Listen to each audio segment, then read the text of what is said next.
All right. Yeah, it's good to see you too, Rosie. Oh, Guatemala. Wonderful. Okay. So I'm so happy to be with all of you who are here in the flesh, virtually, and people who are here in a different time as well.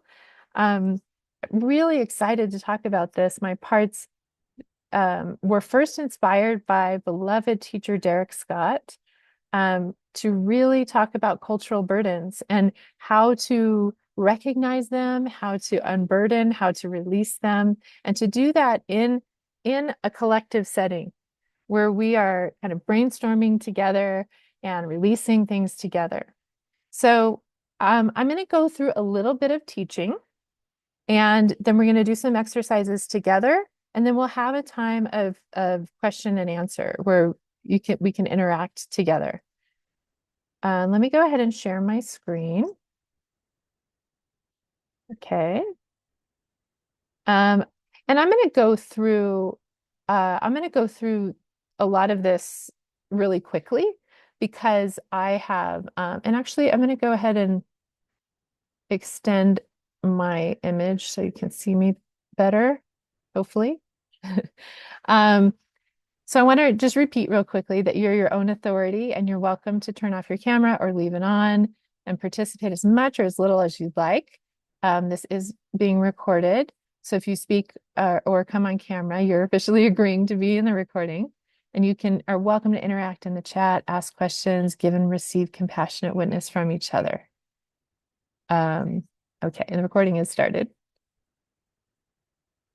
So this was originally going to be a 2 to 3 hour workshop. But my body said no. My body collapsed and I listened to it. And so what I've been doing is making some videos on YouTube. So as I go through the PowerPoint, I'm going to skip through a lot of things. And if you feel frustrated, oh, I want to see that. I've made several YouTube videos already, and I'm going to make more about some of this content. So that was a little bit about me. You can look at the video about that and about IFS. I'm assuming many of you know about IFS. And we'll stop here with, I'll go through this because this is important. What are cultural burdens? What does that mean? What does that feel like? So the definition of culture is the customs, arts, social institutions, and achievements of a particular nation, people, or other social group. And the definition of a burden is a load, typically a heavy one. You can see in this picture, it's a very heavy weight. So a cultural burden is really a heavy load that's put upon us by customs, social institutions, and achievements within our own nation, people, or social group. It's often a conditioning. It's something that we may not even be aware of because it's so just the air we breathe. It's what, everyone has done. It's the way that things have always been done. Now, I do want to explain the difference between a legacy burden and a cultural burden because they really overlap. Um, a cultural burden can also be a legacy burden. So a legacy burden is our legacy burdens are beliefs, feelings, and emotions that are handed down. See, I'm going to get rid of the chat so I can see. That are handed down through the family line, either directly or indirectly. So it might be explicitly told to you, or you might just observe it. And these beliefs turn into burdens. They're not always burdens. There can be legacy gifts, right? Or legacy neutrals, I call them. But it's a burden if it's tied to shame. So sometimes legacy burdens only go back one generation, your parents, perhaps, or your grandparents. But other times they can go back for hundreds or even thousands of years, just passed down from generation to generation, even on a genetic level. Now, so there's this overlap, right? Because what your family, your ancestors experienced from their culture can be passed down. So there can be this overlap. Now, you can also have a cultural burden that is not a legacy burden. And a cultural burden is also a belief, a feeling, or an emotion, uh, often around shame or judgment or expectation that feels very heavy. Um, but you can have one that didn't come from your family, but say it's your generation, right? Whether you're a millennial or Gen X or the baby boomer, whatever is, maybe there's something that is particular to that culture or a subculture that you're a part of. Maybe your family didn't go to college, but you are in this academia world that has a subculture of certain burdens that are put on you. So you can have cultural burdens that are not legacy burdens, but you can also they can also overlap. I hope that makes sense. So Dick Schwartz, the founder of IFS, points to American cultural burdens as individualism, patriarchy, racism, and materialism.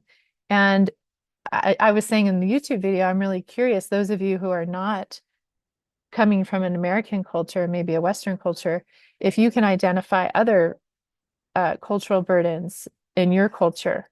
There can be all kinds of things from, we'll talk about, but caste system, hierarchies, and I would also add authoritarianism, which is really that we need to use shame and guilt and power over with others, and also codependency can be one as well. Again, it's just the air we breathe. It's in the songs we hear. It's in the media. It's everywhere. Uh-oh, I just stopped sharing, didn't I? I didn't mean to do that. I'm gonna go back. Sorry about that. I'm still admitting people. I told myself I'm not going to admit people after 10 minutes, but I can't bring myself to do that. Okay, those of you who've been admitted recently, just want you to know that this is being recorded and that if you come on camera or speak that you are agreeing to be in the recording. But you don't have to come on camera. Okay. So I'm going to go through I made a whole video about this on YouTube. You're welcome to go watch it. I'm going to skip through that. And I did several videos on using this technique called the white room, where you essentially imagine yourself in a white room. You put a topic kind of in the air and you ask your parts, your subconscious, right, to show you whatever it wants you to know about that. And so you can do that with all of these. I think I made a video about family, education. These are some common areas where we might have cultural burdens: religion and or science, government, medicine, money, scarcity. I did a whole video about scarcity, which can be a really big cultural burden for a lot of us. Gender, sexuality, race. There can be lots of others as well. Okay, so what I want to do with you all now is to kind of try to brainstorm some cultural burdens. And so again, I made a video about this, and so I'm going to go through these areas where we might have cultural burden. I'm going to go through them pretty quickly. And what I want to invite you to do is pick one of them that kind of stands out to you, where you say, oh, yes, I have a cultural burden in that area. And then maybe just, if you're willing, share it in the chat. I might read them, but I won't say who's saying what. So let's see. So one big one is just traditions. Just this is the way we've always done this, right? We put up a Christmas tree at Christmas, right? And again, it may not be a burden, but you might be burdened that you have to perhaps host your whole family and cook a whole meal for this holiday, and there's these expectations around it, right? And if you don't do it, there's shame. So it can be around traditions. It's a lot of times it's about what's acceptable and what's not acceptable. And we'll find that with cultural expectation, it's actually quite arbitrary. What other cultures see as acceptable or unacceptable or shameful may be very different than what ours does. And our culture has come by it honestly. There's a reason, but it may not be applicable now. So we're just gently questioning and noticing. Again, there's no judgment of these things. It's just a noticing. So you might notice what's acceptable or unacceptable behavior.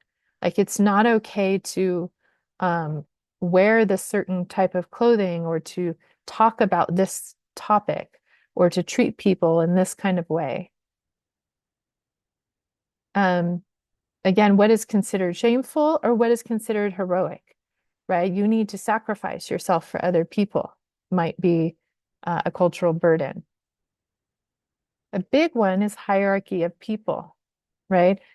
Patriarchy says men, then women, then children, right? It might be around race or caste system or um, uh, disability or how many degrees you have or whatever it is. There's a hierarchy is always going to be or often going to be a cultural burden. What equals happiness, right?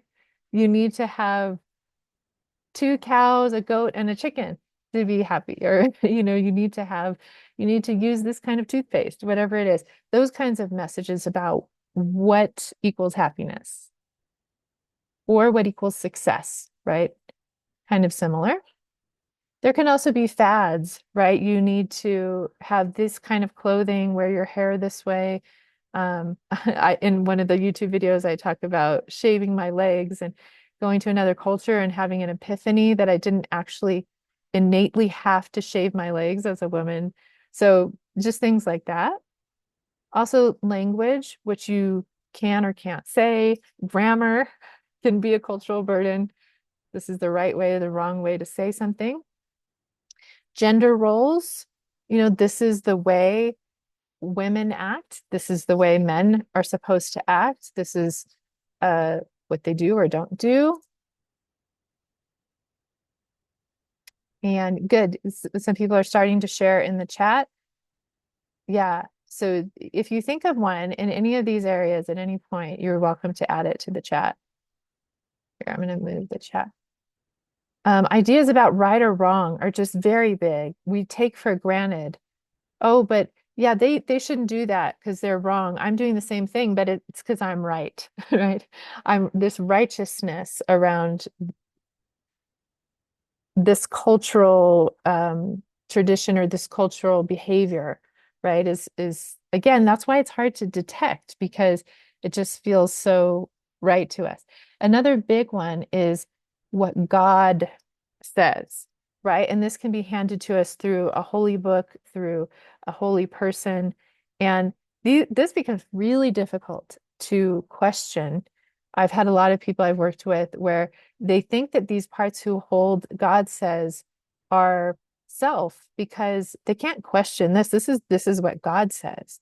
So these can be really difficult. My husband calls these godlike parts because you can't question them. They think they are God, right? They're speaking for God. And those have been big ones for me to question in my life as well. Okay. So you might just take a moment, kind of look at this list and identify what anything that stands out to you. And it doesn't have to be on this list. It can be something else as well. And figure out, is there something that feels, if it's a burden, it'll feel heavy in your body. You might feel shame around it or judgment of others.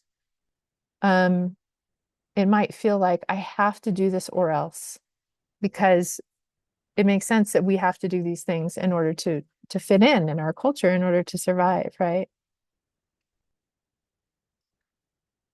So yeah, you might think about some examples for yourself. We are going to use one. You each are going to use one that really feels heavy to you in our as we do an unburdening in a moment.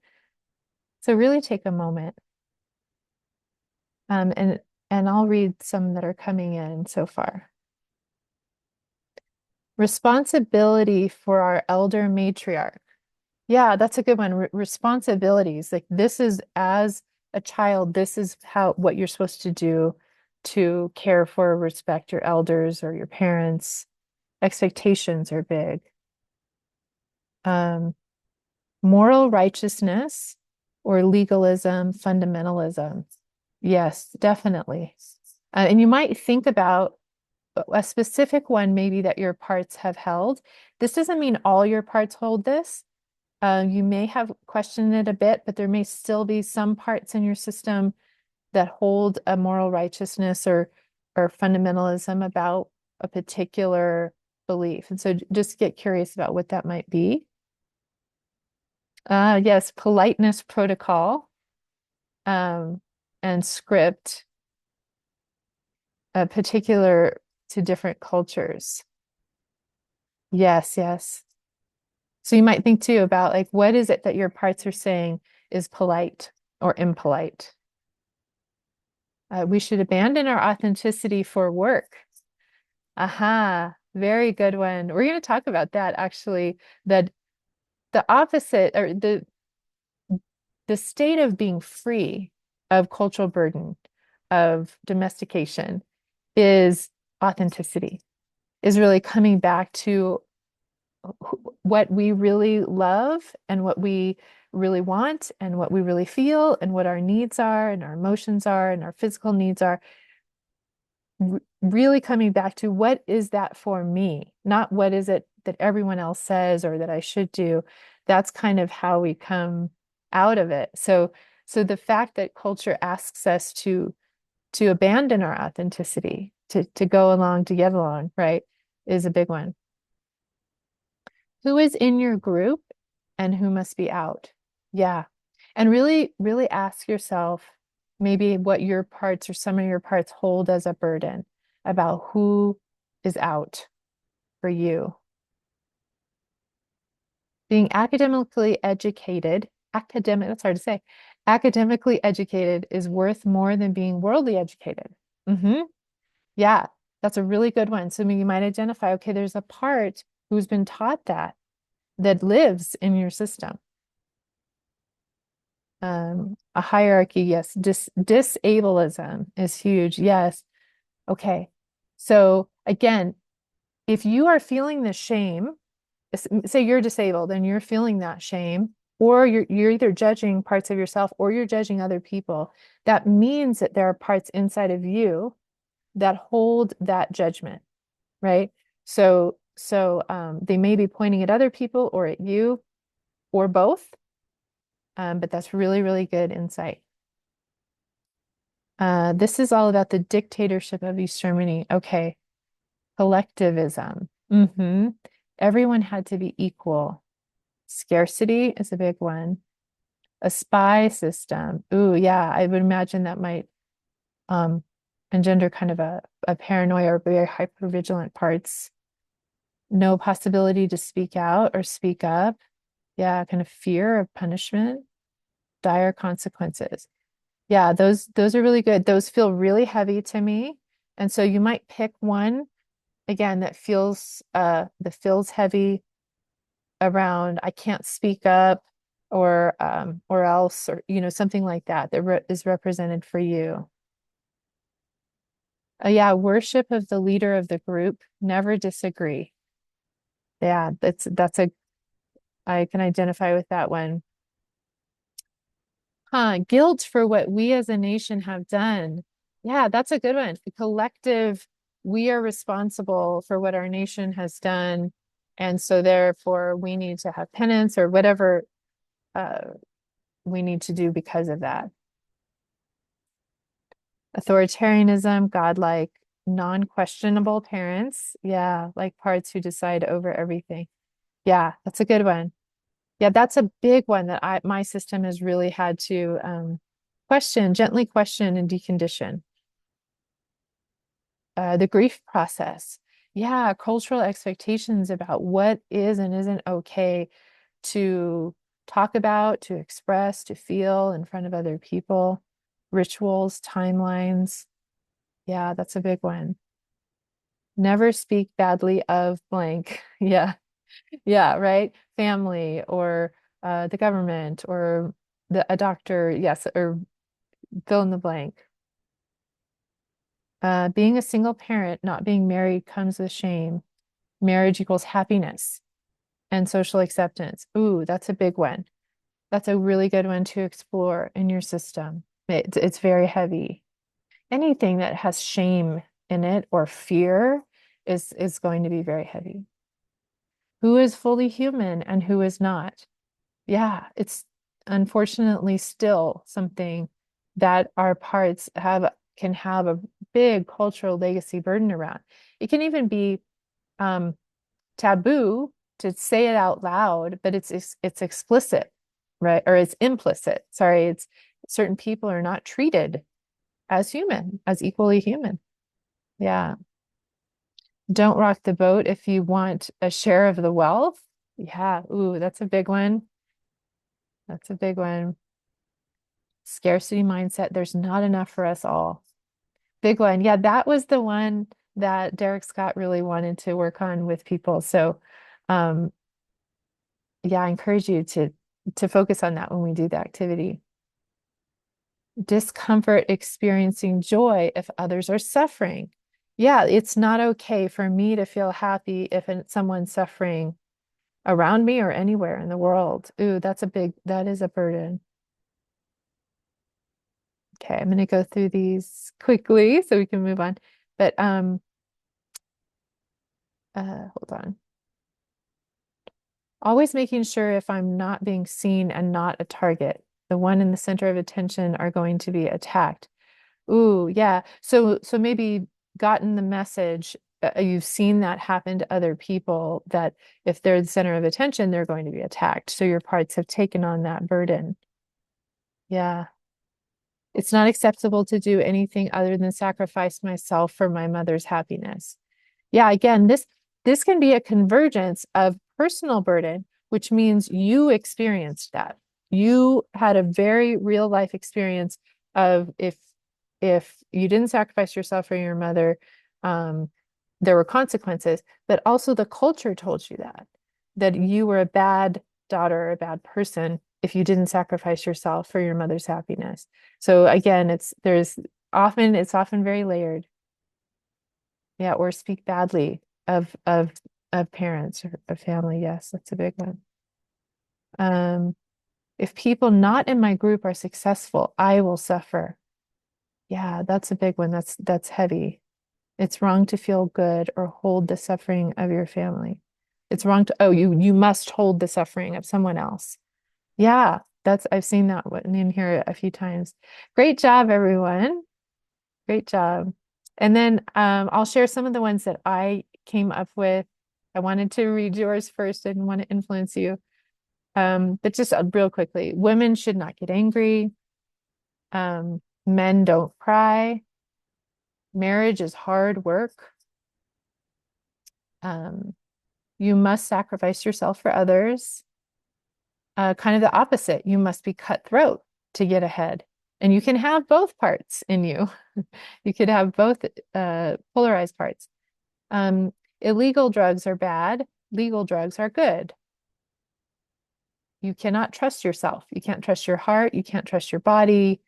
You're a lot of these kind of came from my religious upbringing, so they have verses attached to them. You know, your heart is deceitful above all else. Um, Punishment and shame are needed to motivate people. That was something my system believed. It was just the way it was. No pain, no gain can be one. The idea that the government or the police will help us or protect us. And again, we might feel disillusioned when when some of these expectations or beliefs are challenged or we realize that they're not what we thought. Um, okay. So I'm gonna I'm just gonna keep going really quickly and then I'm just gonna go through a few things more and then we'll do an exercise together. So these are the ways that I have experienced that we wake up. It really is like a waking up. Um, it can be a quick waking up or a gradual waking up, but it really feels like an aha. And I love how Dick Schwartz calls going inside insight because we begin to see more clearly the burdens that our parts hold and how heavy they are. And And then the self offers this gentle option, maybe you don't have to carry that. What if you didn't have to carry that? What would that be like? So, so like I said, we are born connected to our authenticity, and we lose connection through trauma, attachment wounding, and cultural conditioning. Those are the main ways that we lose connection. And when we're young, like Gabor Mate says, we often have to choose between belonging or our authenticity. And we often sacrifice our authenticity in order to belong because we need to belong to our families, to our parents, to our teachers, to our peers, to our culture in order to survive and in order to not feel shame.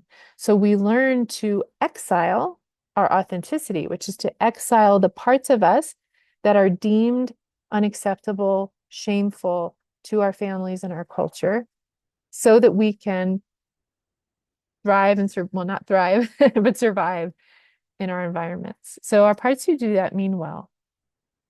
But as we get older and we come into our adult bodies, our adult minds, and our capital S self has an adult body and mind with which to interact in the world and seek out a safe space and safe people, we can return to our authenticity. And it really is once we feel safe and we feel, and for me, that occurred inside first. Safety with myself, between myself and my parts, that have that relationship where my parts can be authentic with myself, and then gradually test that out with other people in my life to see if they can handle it. So, how do we return to our authenticity? One of the biggest ways, unfortunately, is through suffering. This happens when the cultural burdens or the cultural expectations and beliefs are challenged. We come against the edges. It's not working anymore, right? I grew up believing that it was never, ever okay to get divorced. But then I had a husband who was physically, emotionally abusive to me, and really coming to terms with loving myself and my children means separating from him, even though my culture tells me otherwise. So it was through suffering, through coming against, experiences that challenged the status quo. Um,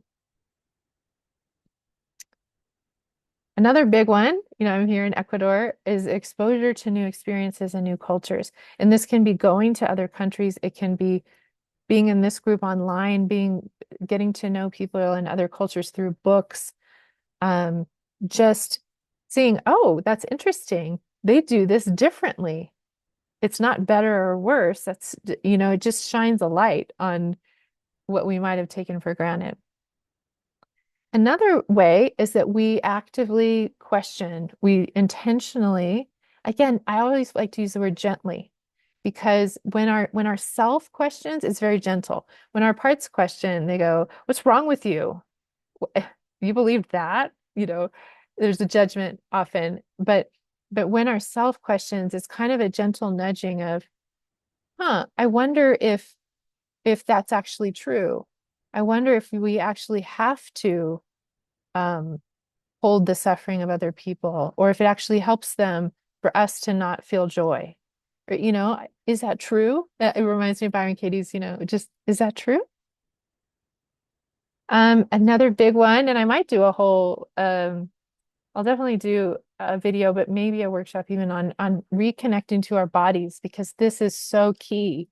Our cultural burdens often live in our heads. They can live in our bodies too, but they're usually like these rules and prescriptions that are kind of autopilot, automatic. This is what I should do. So when you notice words like I should, I must, I have to, or else, those are often some cultural or legacy burdens. And when we drop into our body and we feel what I learned from Martha Beck that I call the traction response of the body going toward and opening, or the aversion response, closing and backing up, and we listen to our body, that will connect us to our authenticity. So the cultural burden will come in and say, you better work even though you're tired, or people will think you're lazy, or something like that. But I drop into my body and my body says, no, I'm done. I can't do this anymore. And my body will give me kind of a more, I call it the body compass, right? Or our emotions, our emotional guidance system. If we have anger or sadness or fear, it has a very valuable message. And often our cultural burdens will detach us or disconnect us from that. So reconnecting to that connects us to our authenticity. And then finally releasing these burdens, which is the beauty, what the beauty of IFS is identifying these parts who hold these burdens and letting them know they can release them. So that's what we're going to do now. Okay, I am back. Okay, let me just look at the chat really quickly. So what I want to invite you to do, oh, this is a big one. It must be productive to be worthy or enough. Ooh, this is such a big cultural burden that so many people have. Yeah. Um, I can't move on without connection. Mm, yeah, and I could be wrong here on that one, but if that feels very heavy again to me, maybe I think sometimes when it feels heavy, it's because my system resonates. Um, I feel the weight of it in my body, and um, it potentially could again be a convergence of personal burden and cultural burden together. Politicians are not our saviors. They never have been and never will be. That sounds like a part who has kind of woken up from maybe parts who held the opposite cultural burden. The politicians were supposed to be the saviors. Um, and you might have now sometimes some parts wake up to it and other parts still hold it. And you want to hold space for both. Yeah, we're conditioned to be infantilized. Yes. Women should not show when they are going through PMS or cramps in public. Yeah, there's so many taboo things, right? Don't talk about PMS, don't talk about periods, don't talk about um, menopause, don't talk about sex, don't talk about, yeah, those things. Don't talk about this in public. This is taboo. Again, when we judge other people, it's a really good indication of what we also judge in ourselves, and we can ask, where did I get that idea of that judgment? Was it from my religious upbringing? Was it from my just the culture around me? And again, just begin gently questioning it, because when we come into our authenticity, it doesn't mean that we throw away everything. It means we figure out what's in alignment with our authenticity. And so, yes, this makes sense for me right now, or this does not make sense for me right now. Maybe it makes sense, it made sense for me back then, or it might make sense for me tomorrow, but right now it doesn't. And so I'm going to check in with my body and my emotions right now to see if it's in alignment or not. Okay. Great job, everyone. Okay, so what I'd like to do now, take a little look, get a little bit of water. I want to invite you to pick one of those things that kind of came to the surface for you. See if you can word it as like the actual burden. So the belief or the emotion. Um, and again, it doesn't mean that all of your parts hold it, but at least one is weighted down by it. Like this is shameful. This is bad. This is the way it should be. So it might be kind of what the part is saying. Um, and because it's a cultural burden, it's carrying something that was passed to it. So really identify something, just one thing for now, that feels heavy for you in your system.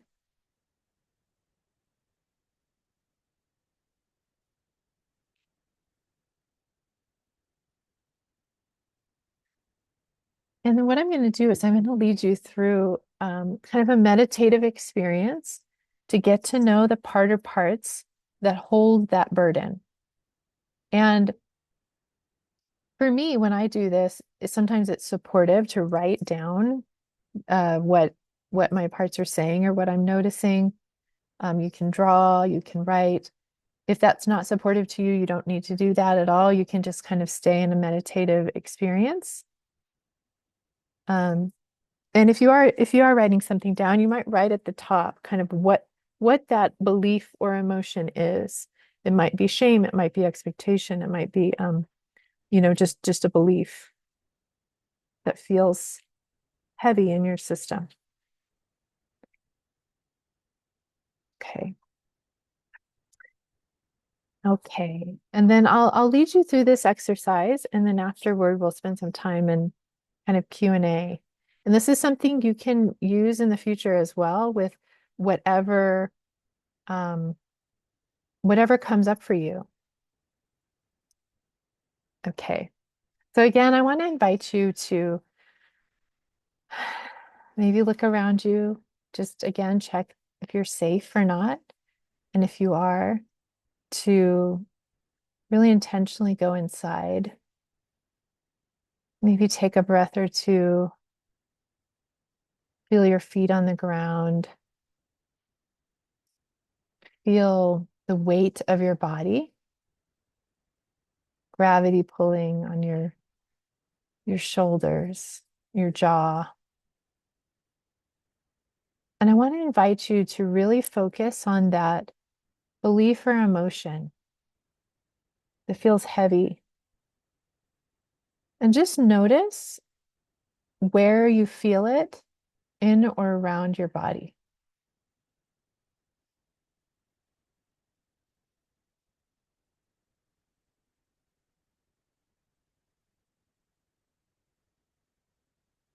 And there's no right or wrong here. It's just whatever is true.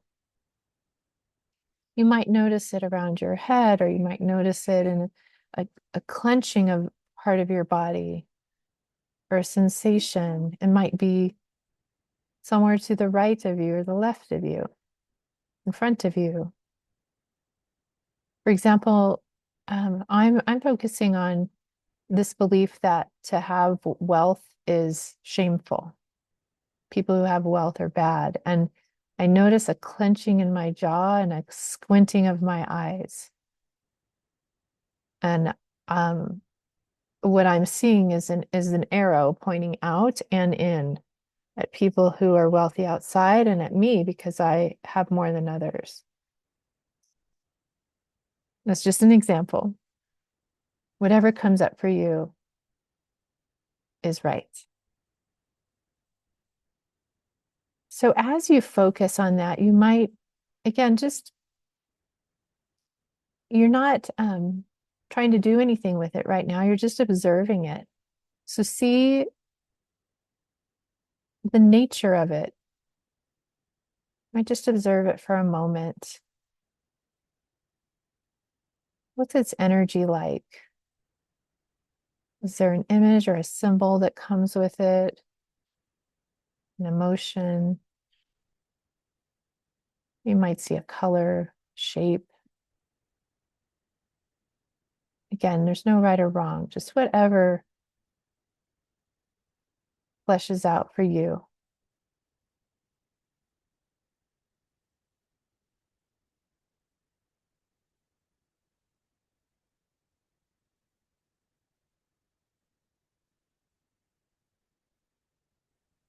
Okay. So as you focus on this part who may hold this cultural burden, check around to see, just invite any part that has an opinion or reaction to this part.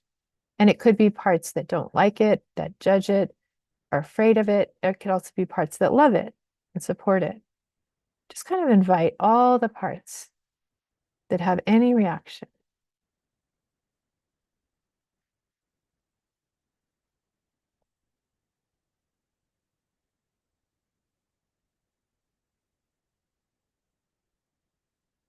I like to invite the parts because we want to recognize them and validate any reactions that they have, but ask them if they'd be willing to just kind of come and stand next to you or behind you if they're afraid, so that you, yourself that's not a part, can approach the part that's holding this burden with openness and curiosity. So you might check now how you feel toward the part that is in and around your body that holds this burden. How do you feel toward them?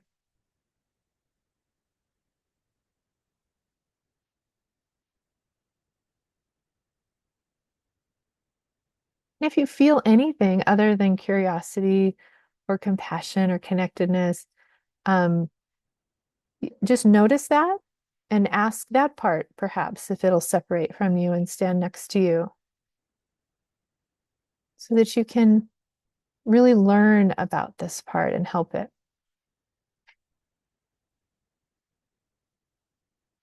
If you're able to feel open or curious, the best question I found to ask parts is just, what do you want me to know? What do you want me to know? So really focus on that part in and around your body and just be open to receive, even if you receive nothing. There's no right or wrong here. And it could be physical sensation, image, words, energy, memory. What do you want me to know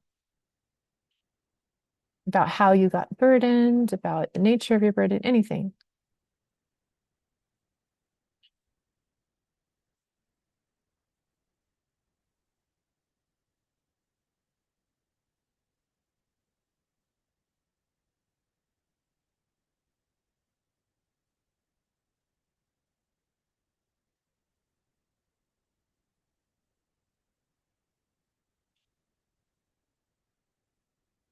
And if there are parts who kind of block you, again, you can get to know their concerns.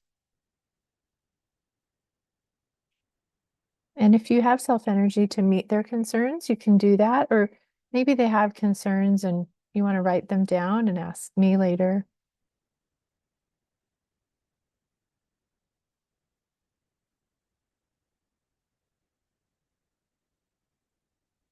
You can just notice whatever they want you to know.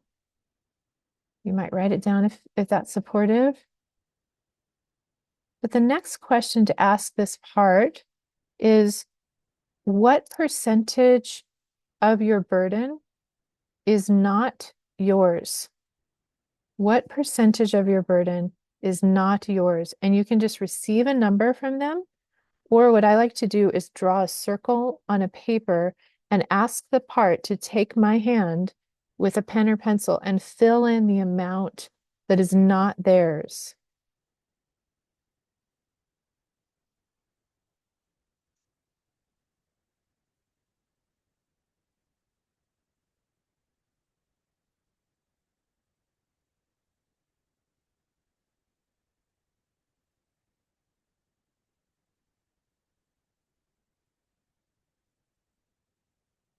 So what was interesting is mine, I was filling it in the circle and it just kept saying more, more, more, more, more.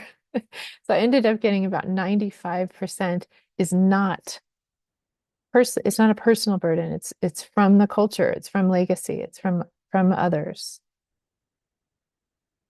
And whatever percentage your parts gave you is right for you. So you might now ask this part, how do you feel about releasing the percentage of this burden that is not yours? Again, there's no right or wrong here. So however they respond is okay. How do you feel about releasing the part that is not yours?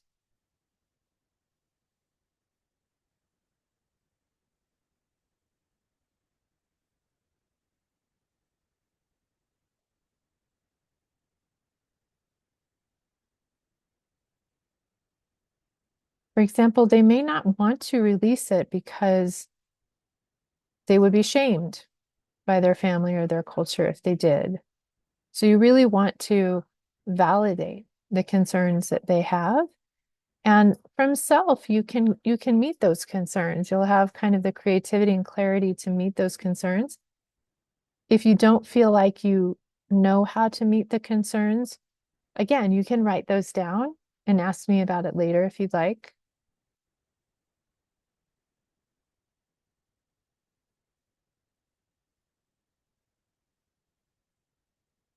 For example, mine was concerned that if I gave up this judgment of wealth, that I would be wealthy and then I would be bad, which is kind of a circular reasoning. But I assured them that giving up the judgment doesn't mean that I need to be wealthy. It's just giving up the judgment. And they said, "Oh, okay." So perhaps your parts are willing to give up even just a portion of it. They don't necessarily have to give up all of it. You might propose an experiment. Are you willing to just try giving up a little bit of it? And if they are willing to give up all of it or part of it, what I want to invite you to do now is to call in your ancestors who also carried this burden, whether they are related to you in family or not, but the people before you who have passed who also carried this burden, and just see what appears to you or what you sense. Just invite these ancestors to come and be with you and perhaps show you where they hold this burden.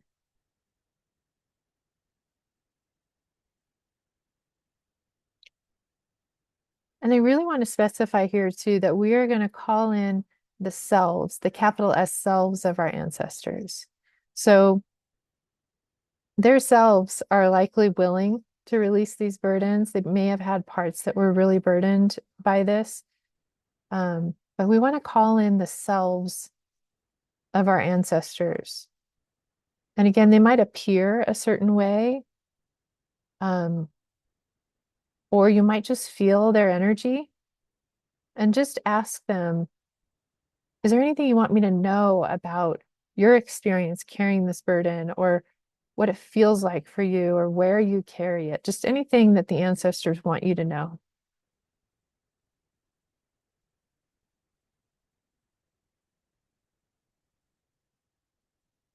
Yes, you are welcome to call in the selves of people who are still alive as well, who carry this burden.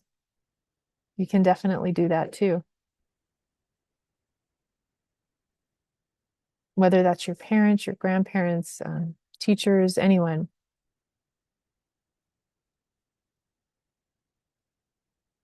So this is really a collective unburdening. It's not, when it's a cultural burden or a legacy burden, it's not just you that carries it.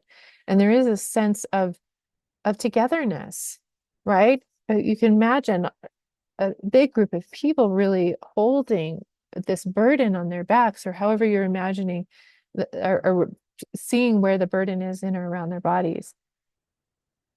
So now I want to invite you to ask kind of this collaborative decision between you and all the ancestors or people currently living with this burden, all of yourselves coming up with how you want to release the burden.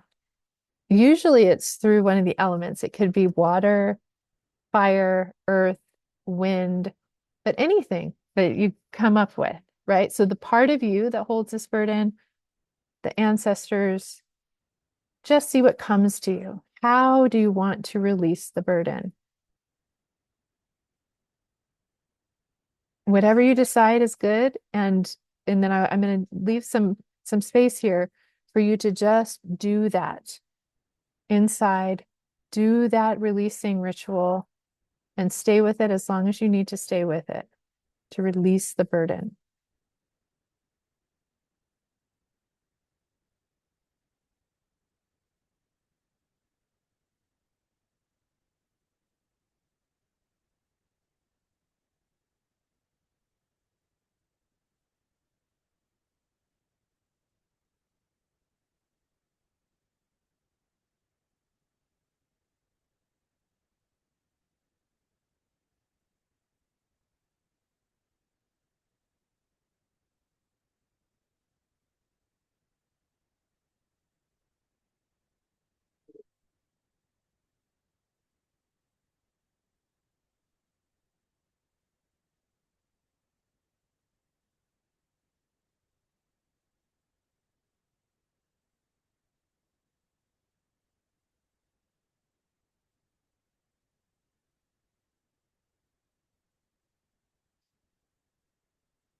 And again, you can kind of take the lead of your part or the ancestors, whoever's with you.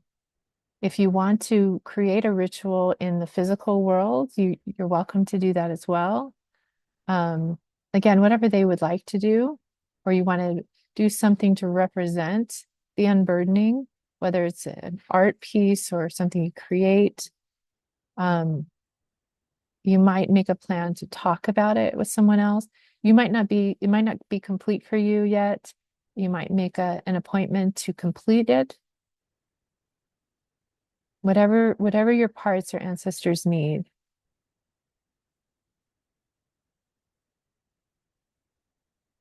And you're welcome to share in the chat what came up for you.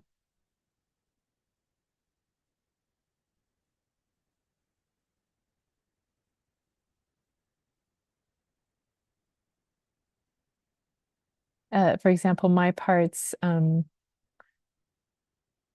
really wanted to use mud to clean the face. The later also wanted to clean the heart. They were expressing it was a heart issue. My ancestors appeared in kind of vestiges of religion, like robes and hats and things, and they wanted to remove them and then wash in a waterfall. Someone says that their parts made a pun. They wanted to release the burdens using the bird nest lifted to the ethers. Beautiful. Mm,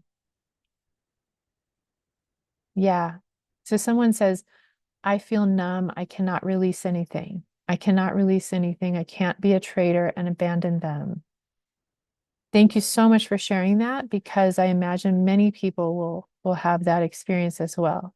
So in IFS, we say, whatever blocks the way is the way. So it sounds like you have parts feel really desperate that they would be betraying or abandoning uh, ancestors or family if they release this. So sometimes what you can do is propose to them that they call in their ancestor or this family member, the self of the ancestor, the family member, and ask them if it's okay or not to release the burden, how they would feel about that.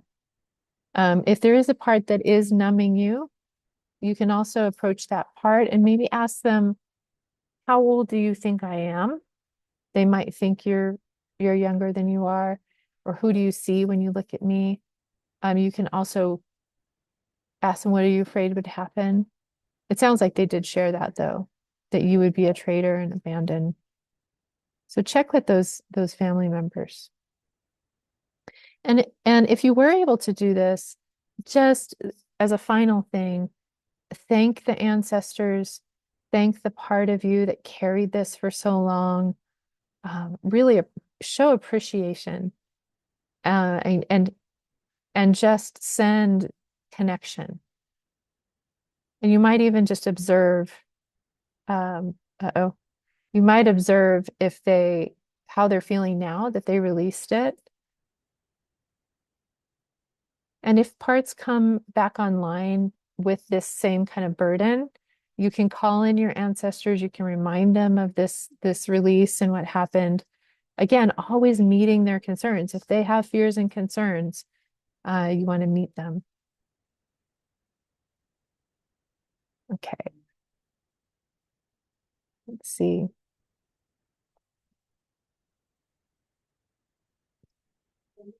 This person says, I'm holding a heavy suitcase and I'm noticing taking several things out of it, handing it over to the ancestors. I cannot completely release what doesn't belong to me until I physically move. Okay. Yeah. Yeah. So they're kind of letting you know an actual physical um, need that they have to release. Yeah. Beautiful imagery. No one ever knows that there is a possibility to leave at all. Yeah. Um, you might have, again, you might have a polarization of parts. And I don't know the situation you're in, but maybe my parts are empathizing and relating when I was in an abusive situation, and parts of me wanted to leave, and parts of me did not want to leave because both felt very unsafe. And so the key really is to really listen to all of those parts and um, their concerns, and to not make a move, like not necessarily leave. You can let them know we're not going to leave until you feel safe enough to do that.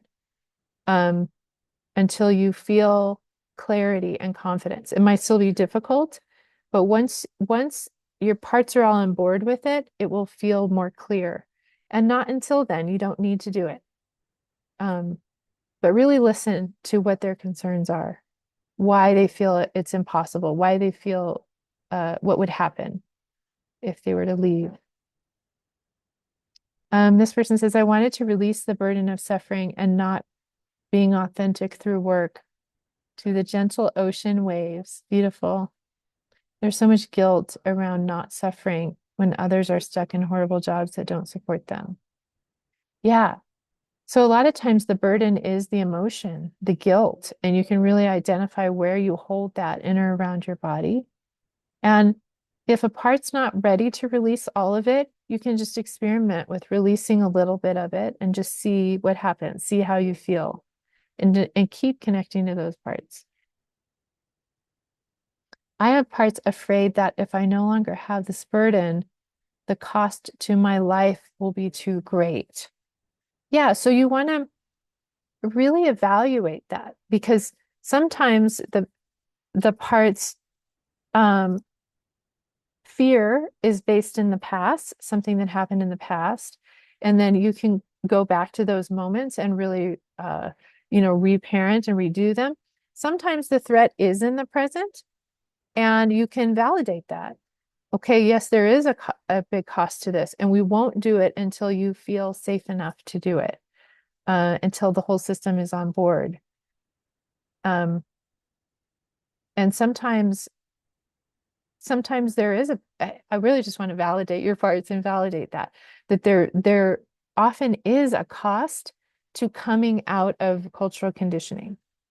And so it really is up to your system to decide whether that cost is worth it, whether perhaps the freedom and authenticity on the other side is worth it.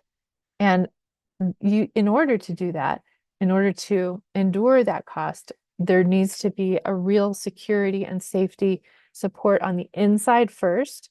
And then I think finding people who are safe and secure on the outside, who will support it as well. Um, it makes sense.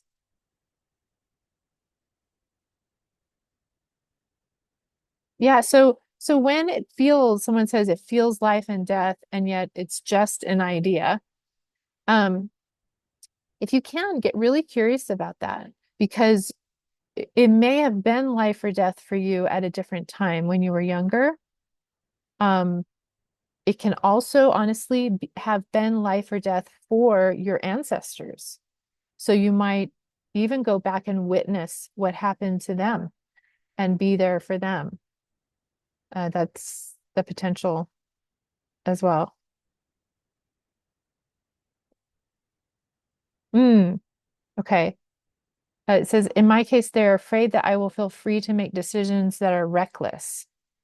So that to me sounds kind of like a polarization, right? There's parts who want to make this change and go forward, and other parts who feel like it's reckless and like this, they're too risk-taking. Often we can have this polarization of what I call like the security and freedom, right? I want to go forward and be free. No, that's, we got to be secure. So I encourage you to really bring those parts into a space and let them know that you can hear them out and kind of see what they're protecting, and help them see each other, and that they both have good intentions for you. Like one, I could be wrong, but one might want freedom for you, which is a universal human need, and the other might want security and safety for you, which is a universal human need. So they both have good intention, and together you can figure out how can we meet those needs in a creative way where we're all getting our needs met. Yes, the fear is both past and present.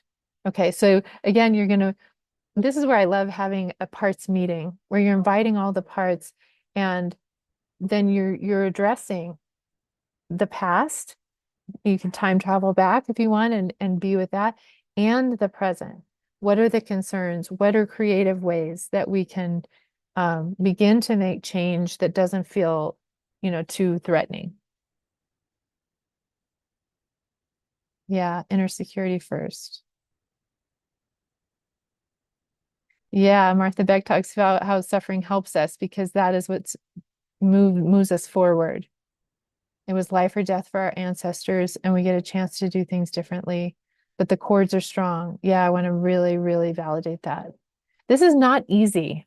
Um, it really is in my experience, in a continued it's this is always where healing occurs is in this moment as we meet whatever is alive in us now. And when we come against that edge of that kind of choice between belonging and authenticity, and our parts are intention, and we're moving more toward authenticity, and the parts that want to belong are really, really stressed out, um, we continually are meeting them and meeting their concerns and listening to them and connecting with them. It really is a continual process in my experience. This person says, "Oh my goodness, my mother who has died had the burden of not being able to care for her mother, and her mother had the burden too, and they put it on me when they were alive. This is a revelation to me right here and now. Wow, I can release me and them." Yes, yes, it does make sense. It absolutely makes sense. I remember when I had the epiphany that I had such burden parts around hospitality and that I have to please everyone and take care of everyone, and realizing that it was a burden passed down from my mother and her mother and her mother and her mother and my father's mother and her mother and her mother and her, and there are just lines and lines of people. And I realized, oh, this isn't just my issue. Like this is um something that has been struggled with for generations and generations. And as we release it in the line back and in the line going forward. So this work is sacred. It really is. It really is so, so important.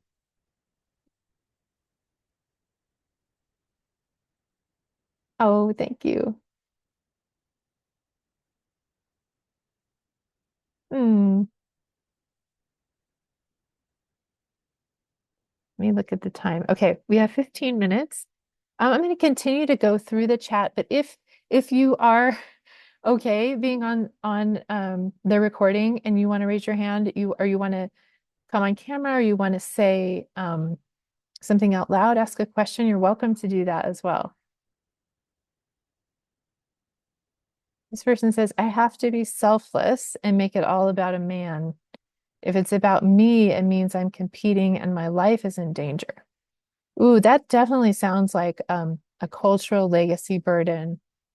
And it may be also a personal burden, but that life or death feeling, right? Like I have to do this or else my life is in danger.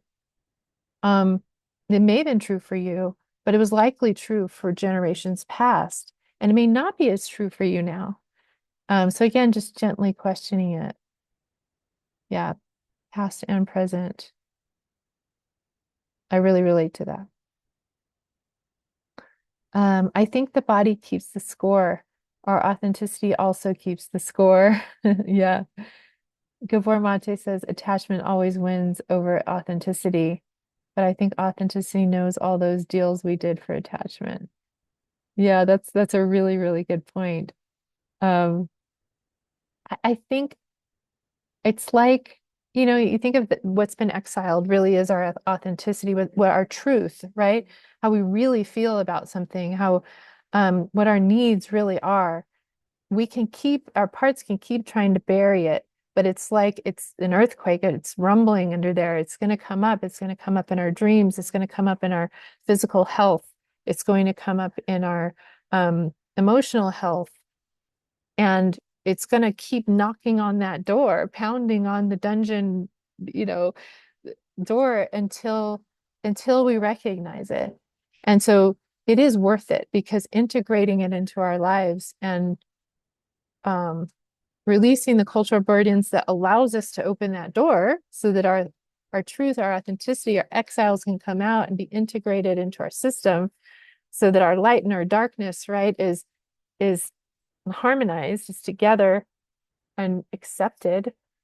Uh, it's a difficult process, but it's absolutely worth it. Yeah. Did I miss anything? Anybody's comments? I'm gonna put it so that I could see a few of you. Hi. I can see a few of you now. Um, thank you all for being here. It's when I lead something like this and it's uh, in a group, I can't go exactly at the pace that every person needs or answer every question or every concern. But I hope that just the process of seeing that you might feel overwhelmed. I know I have, identifying the cultural burdens. There's thousands, right? I mean, there's so many. How do I unburden all of this? This is a life's work. It really is. But what's comforting to me is that we only ever need to focus on whatever is alive in us right now. So, um, just continually meeting, oh, I notice this. I must do this or else. I wonder where that comes from. And you can begin kind of using some of these tools, asking that part, where do you hold that in and around your body? What percentage of this is not yours? Are you willing to release it? If not, what are your concerns? What needs to happen so that you're willing to release it? Sometimes if you don't know how to meet their concerns, um, just check and see if you're blended with another part. And just keep asking those parts, maybe if they'll give you space, because in my experience, it's incredible. The self is so wise, right? So, for example, my part was saying, I have to hold on to this judgment that having wealth is bad, because if I let go of it, I'm going to be wealthy and I'm going to be bad. And again, it's just this thinking of quite a young part. And the self just was like, oh, sweetheart, doesn't necessarily mean you're going to be wealthy. You don't have to be wealthy. It's just releasing the judgment. So you don't have to carry this judgment. And the part was like, oh, right. So there really is this relationship inside of a part that sees very narrowly and the self who has a much wider perspective simultaneously within one person. It's amazing. So if you feel like you don't have access to that wider perspective, you don't know how to meet the concern of the part, just see if you can ask the part there. That means there's probably a part that's blocking, that's trying to do the work, us trying to figure it out, and just ask them if they're willing to give you space. Um, and let's see. All right. Any other questions? We have a few minutes left. Any other questions or comments about the experience,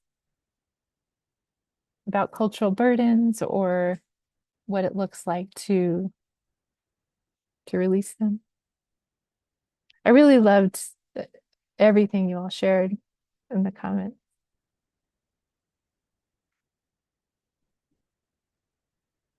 Leah. Hi, Leah.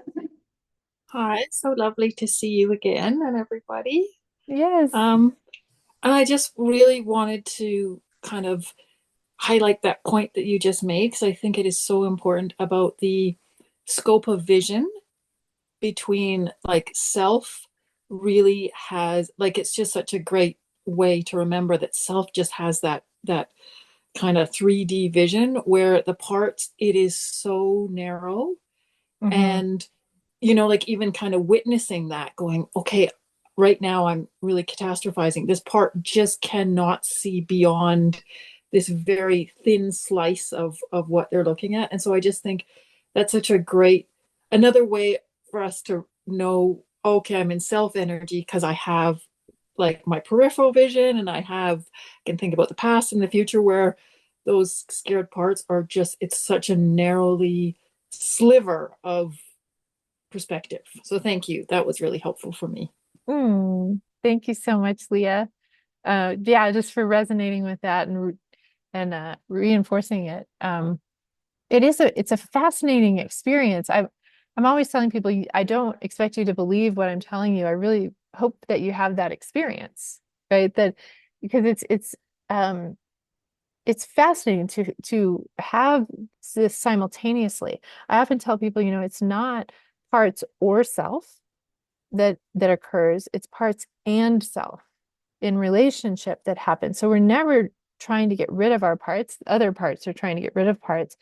There's a The parts are allowed to feel how they feel and to have the perspective they have, and then they're met with this presence that is able to see so much more. And so there's these things simultaneously happening in our system, and until you really experience it, it's hard to explain. But thank you for that, Leah.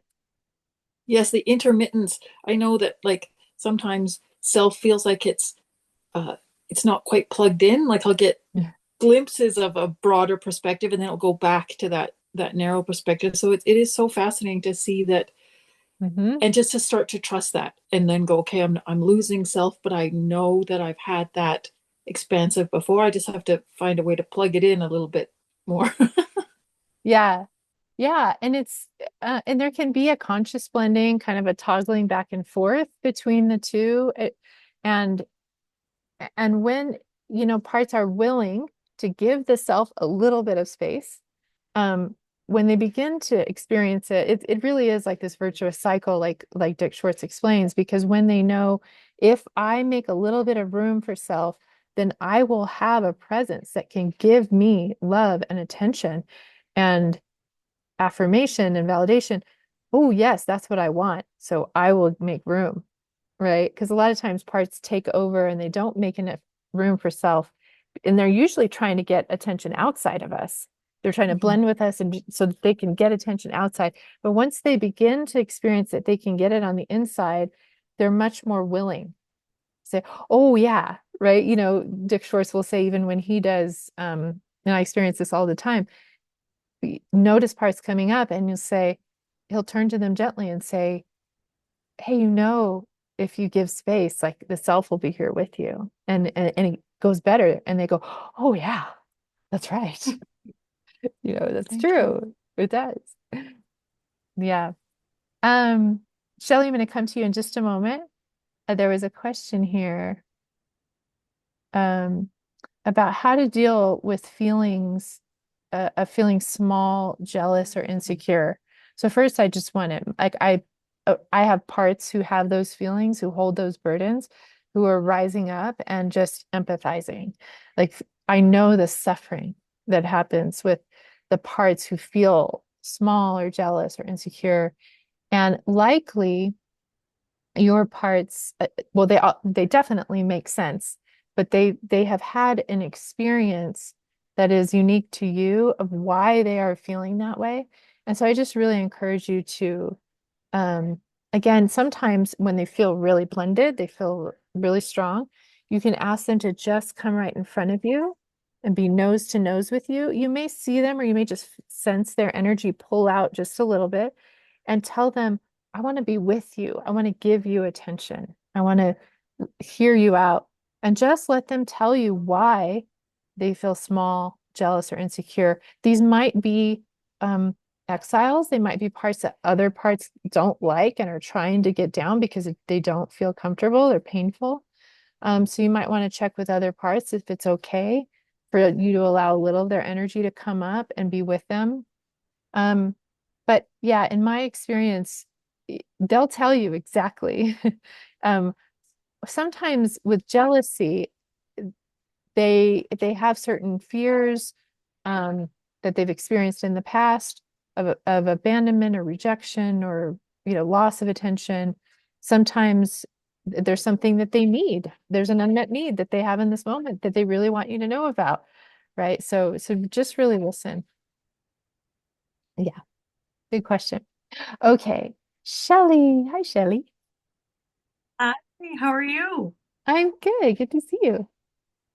Good to see you too. Yeah, I am. I was just sort of thinking about, and I kind of want to name both, like just the power of patriarchy and also, matriarchy. And, Mm-hmm. um, you know, I, I just got back from kind of an IFS retreat, and it just kind of so happened that there was a lot of, um, help from both, feminine energy and masculine energy, but there was a lot of the organizing was coming from a lot of feminine energy, and um, somebody who was male had kind of who was very helpful and pretty brilliant had mentioned something about, you know, why don't we come in and kind of do it this way?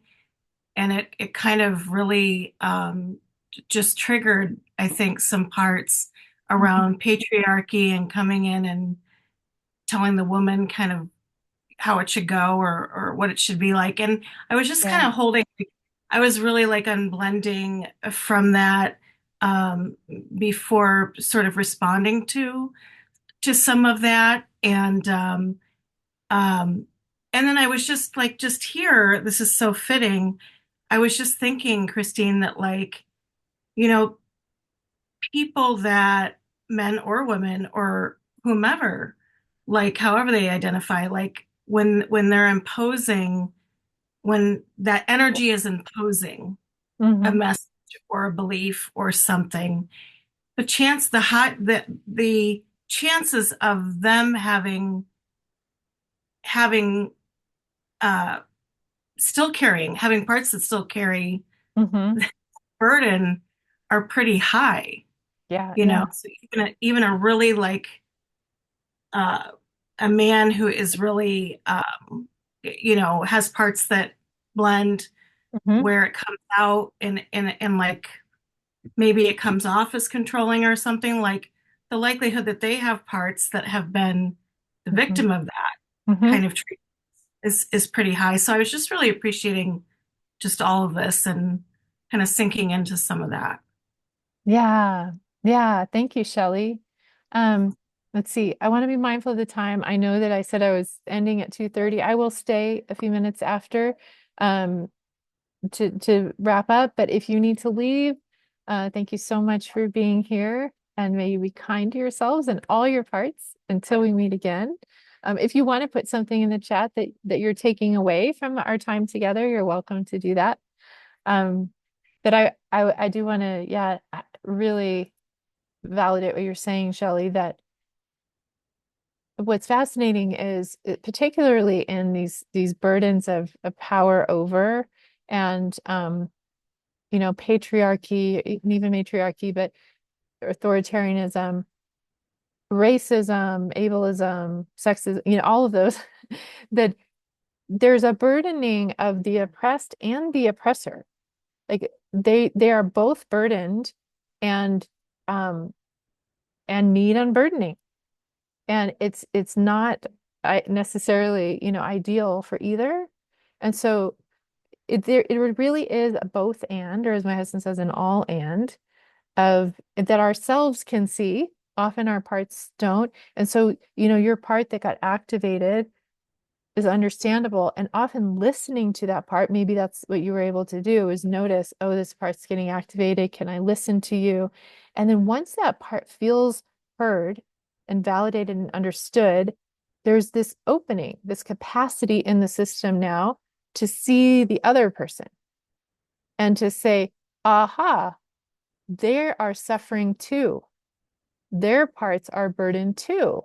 And it's fascinating though, because to me, it does need to happen in that order. Because if we try to bypass validating the pain and suffering of our own parts and say, you just need to forgive them, you just need to see that they're doing their best, that's kind of a spiritually bypassing part. That spiritually bypassing part is right about that, but we can't get there genuinely until we give a validation to the part in us that's hurting. And then that's a natural byproduct because we have more space and more self energy to see the perspective. Like I love Glennon was talking about when she wrote her letter to love that Liz Gilbert does, and she was asking love about forgiveness. And the image was that forgiveness is this really wide or high perspective, realizing, oh, this person hurt me because they were hurting and they hurt, and it's in this context basically of a legacy burden, right? And it doesn't excuse the behavior, it doesn't diminish the pain and the suffering that was caused, but having that bigger perspective helps us not suffer as much. It's not personal. Yeah. Thank you, Shelley. Um, Let me see. Oh, thank you. People saying thank you. Thank you, everybody. Oh, it was so good to be with you. I'm so, so happy that the internet worked. The hotspot. There's no power right now. It's amazing. Um, so thank you for being here. I hope to do this again in 2 weeks, same time. And I'm not exactly sure, but something I kind of would like to do is a little bit more of an exercise with really calling on the support of the selves of our ancestors, particularly to help us not just with legacy burden and with cultural burden, but also with our own personal burdens. Like the parts of us that are the heaviest, the most burdened, have experienced a lot of trauma, having that collective self energy of ourself and our ancestors' self and what that looks like in doing this IFS work. I've really been inspired by Tamala Floyd's new book that combines the two. So that might be what we do in a couple weeks. All right. Thank you, everybody. There's a part of me that doesn't want to leave. Okay. I'll let you go. Good to be Thank you with so you. much. Bye. Bye. Bye, everybody. See you soon.